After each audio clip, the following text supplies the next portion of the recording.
Thank you very much. Thank you. Well, thank you, President Powers, Provost Fenves, deans, members of the faculty, family and friends, and most importantly, the class of 2014. It is indeed an honor for me to be here tonight.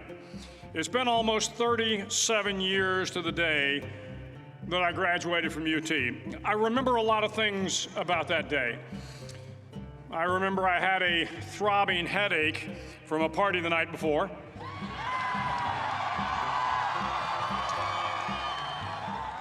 I remember I had a serious girlfriend, who I later married.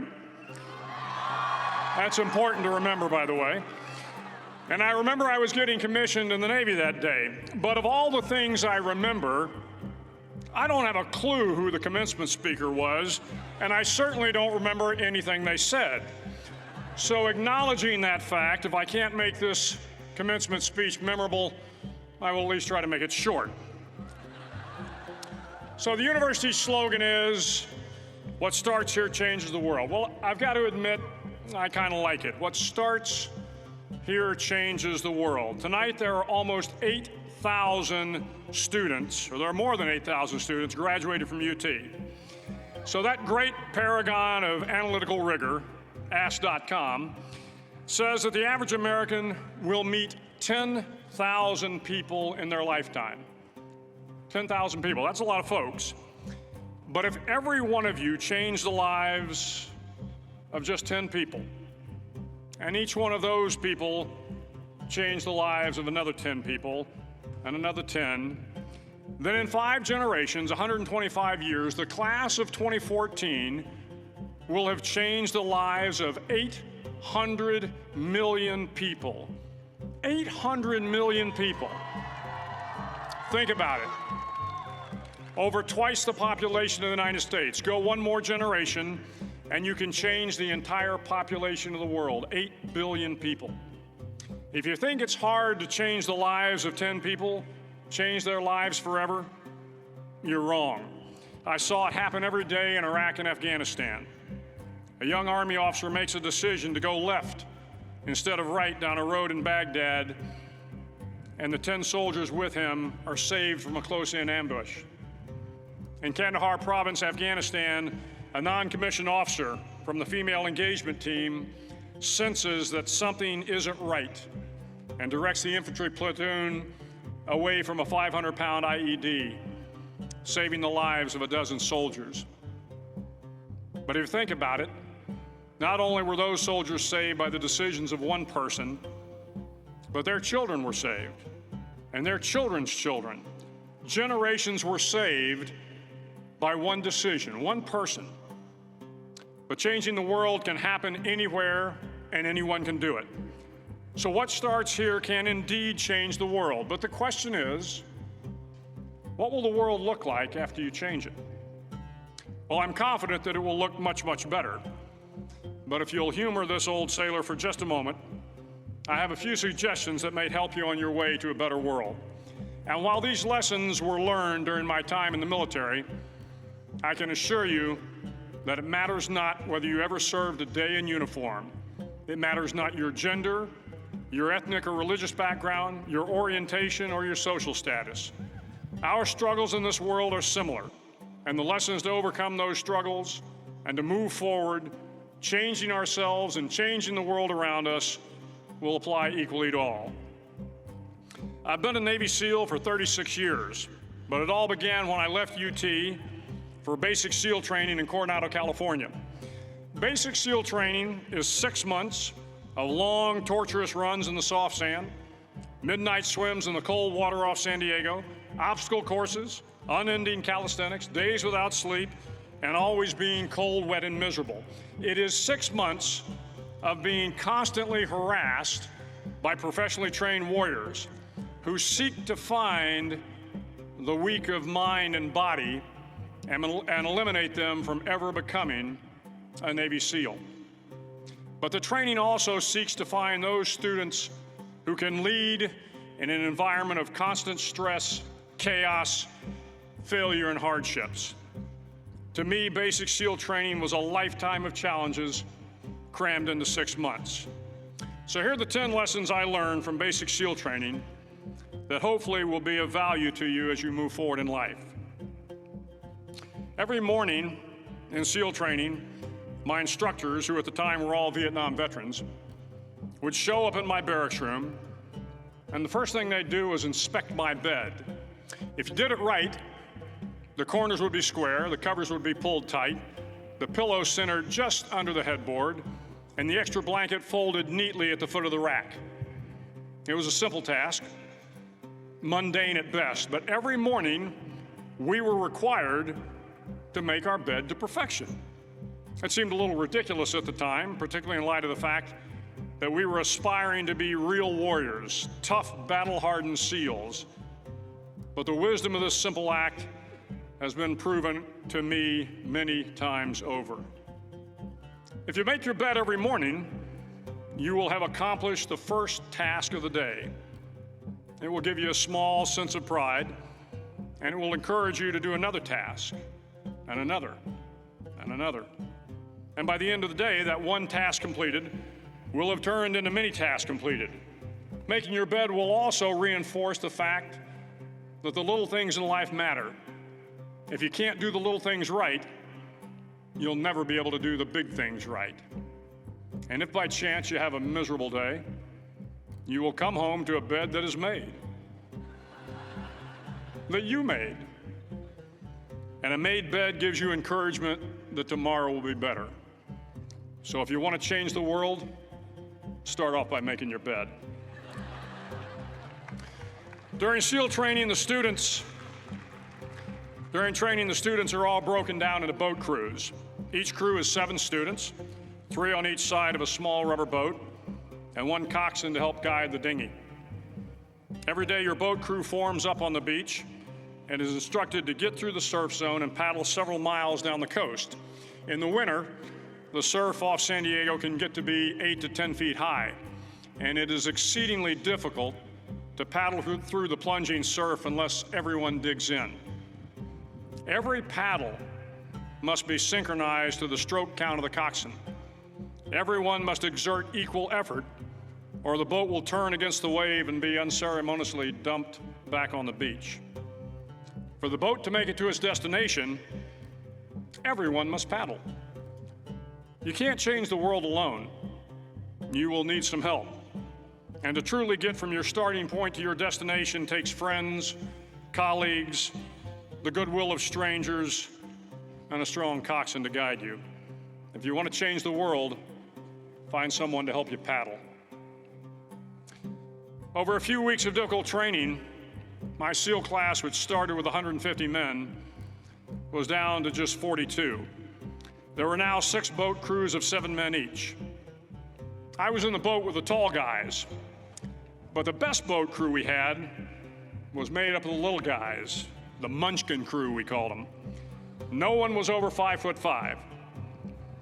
The Munchkin boat crew had 1 American Indian, 1 African American, 1 Polish American, 1 Greek American, 1 Italian American, and 2 tough kids from the Midwest. They out-paddled, outran, and outswam all the other boat crews. The big men in the other boat crews would always make good-natured fun of the tiny little flippers the Munchkins put on their tiny little feet prior to every swim. But somehow these little guys from every corner of the nation and the world always had the last laugh, swimming faster than everyone and reaching the shore long before the rest of us. SEAL training was a great equalizer. Nothing mattered but your will to succeed, not your color, not your ethnic background, not your education, not your social status. If you want to change the world, measure a person by the size of their heart, not by the size of their flippers.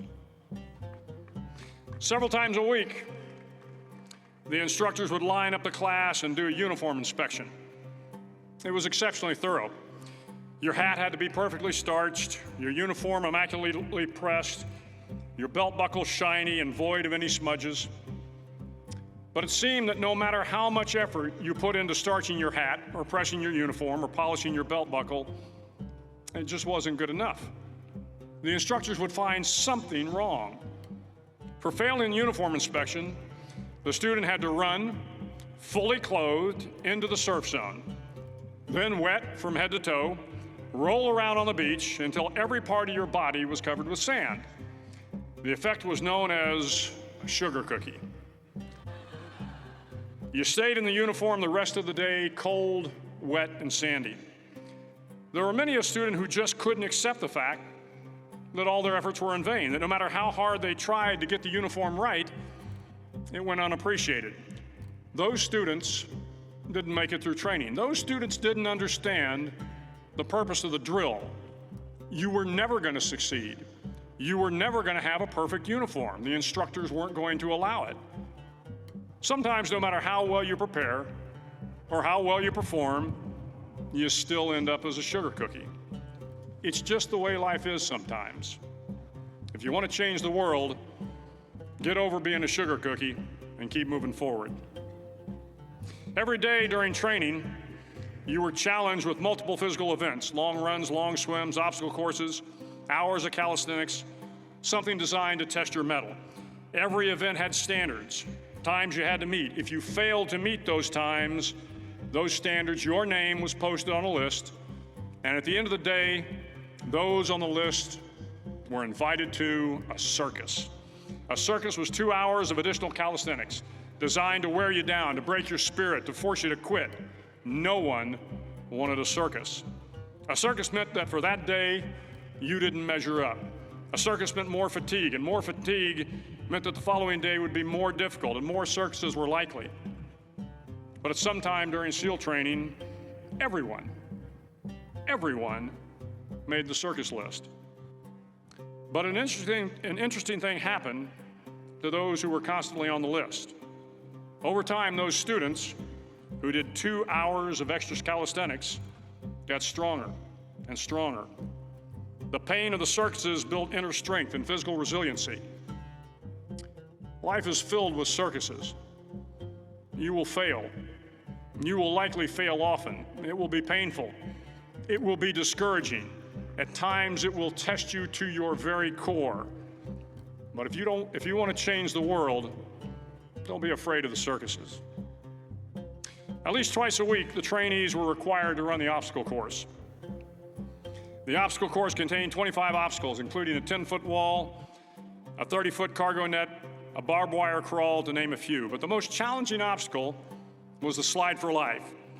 It had a 3-level, 30-foot tower at one end and a 1-level tower at the other. In between was a 200-foot-long rope.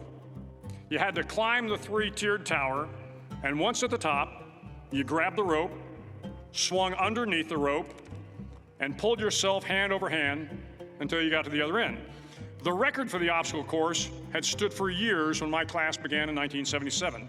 The record seemed unbeatable until one day a student decided to go down the slide for life head first. Instead of swinging his body underneath the rope and inching his way down, he bravely mounted the top of the rope and thrust himself forward. It was a dangerous move, seemingly foolish and fraught with risk. Failure could mean injury and being dropped from the course. Without hesitation, the student slid down the rope perilously fast. Instead of several minutes, it only took him half that time.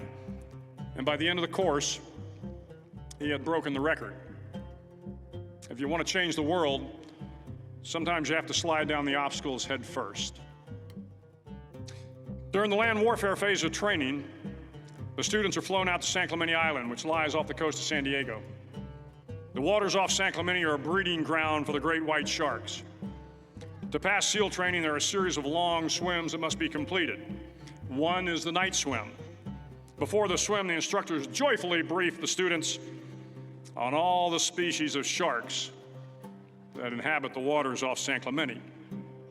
They assure you, however, that no student has ever been eaten by a shark, at least not that they can remember. But you are also taught that if a shark begins to circle your position, stand your ground. Do not swim away. Do not act afraid. And if the shark, hungry for a midnight snack, darts towards you, then summons up all your strength and punch him in the snout, and he will turn and swim away. There are a lot of sharks in the world. If you hope to complete the swim, you will have to deal with them. So if you want to change the world, don't back down from the sharks.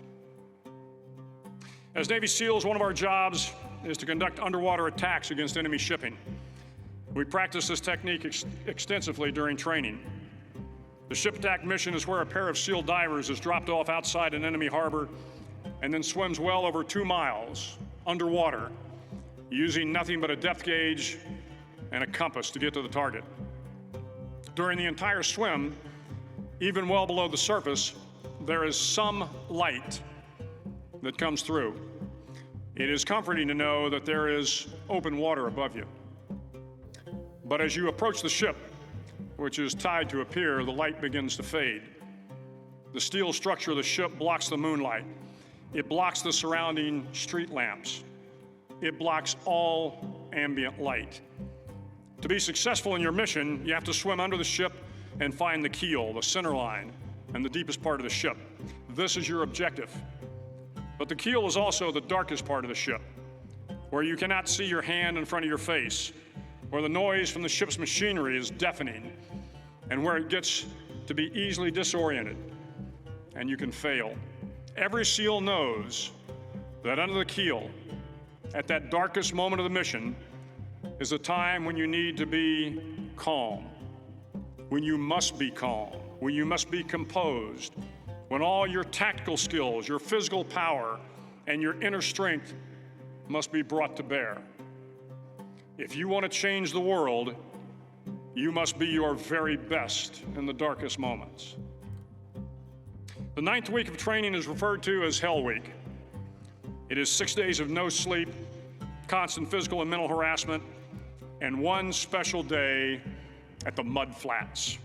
The Mud Flats are an area between San Diego and Tijuana where the water runs off and creates the Tijuana Sloughs, a swampy patch of terrain where the mud will engulf you.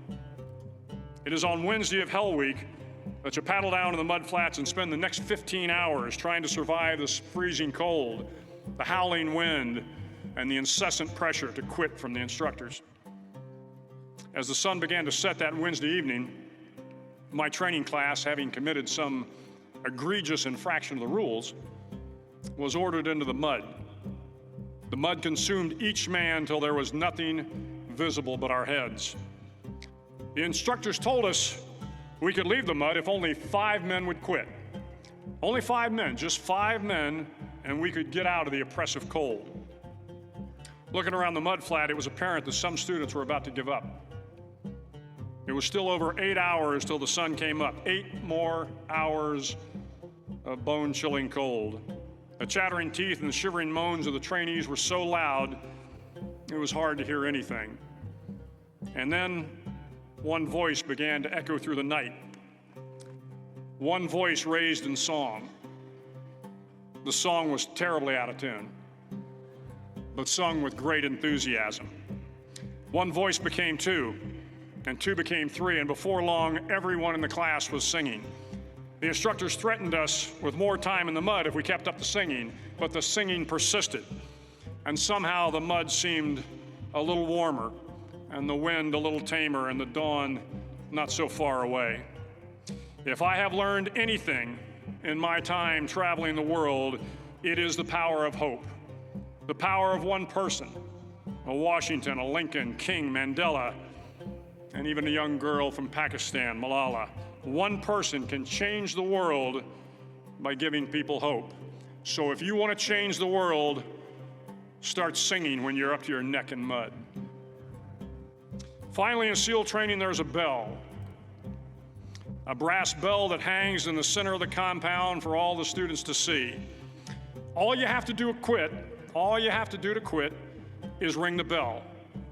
Ring the bell, and you no longer have to wake up at 5 o'clock. Ring the bell, and you no longer have to be in the freezing cold swims. Ring the bell, and you no longer have to do the runs, the obstacle course, the PT, and you no longer have to endure the hardships of training. All you have to do is ring the bell to get out.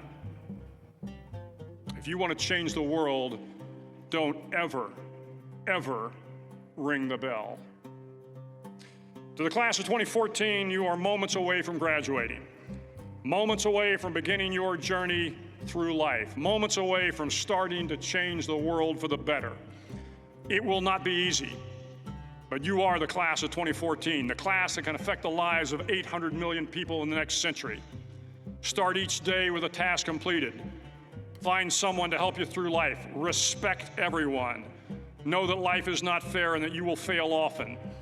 But if you take some risks, step up when the times are the toughest, face down the bullies, lift up the downtrodden, and never, ever give up. If you do these things, the next generation and the generations that follow will live in a world far better than the one we have today. And what started here will indeed have changed the world for the better. Thank you very much. Hook 'em horns.